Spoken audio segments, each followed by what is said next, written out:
Hey y'all, welcome to ALF Universe. Today, I'm going to be answering part 2 of the question I asked earlier, which is, do you need a license to start an ALF? But today, we're going to be a bit more specific because this is where a lot of people get confused.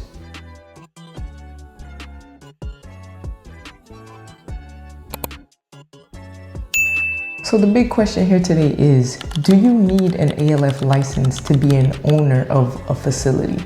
Short answer, no, not necessarily, but the full answer matters a lot. One of the biggest misunderstandings in the ALF industry is the difference between ownership and administration. They are not the same role. An owner is a person or entity that owns the business, owns or leases the property, and is financially responsible. An administrator is a person who oversees daily operations, ensures compliance, is responsible for resident care standards, and interfaces directly with the state. In most cases, owners themselves do not need to hold an ALF administrator license. However, and this is important, the facility must have a qualified licensed administrator, which is approved by the state, who is actively responsible for the facility. So while you may own the ALF, you cannot operate it without proper licensed leadership in place. Look at me, sure. Look at me, sure. I'm the captain now. Now here's where things change.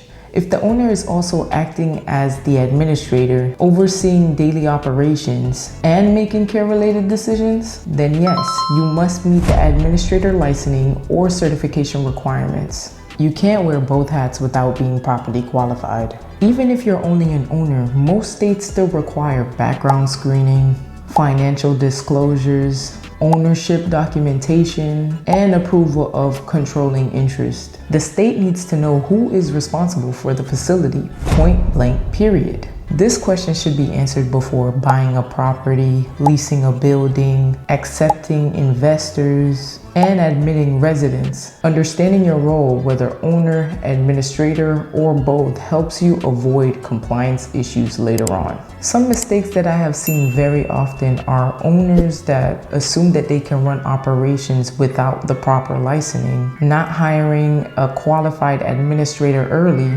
misunderstanding the meaning of passive ownership, and failing to disclose ownership changes to the state. So y'all, the key takeaway here is this. You don't always need an ALF administrator license to own an ALF facility. So once you understand the difference between ownership and administration, everything starts to make more sense. All right, y'all, I'm gonna let y'all go because I know it was a lot of information for y'all to take in. Make sure to like, comment, and subscribe so you can be able to join the ALF Universe family. Come on, y'all, we need y'all. Thank you so much for tuning in. Until next time, see y'all in the next one.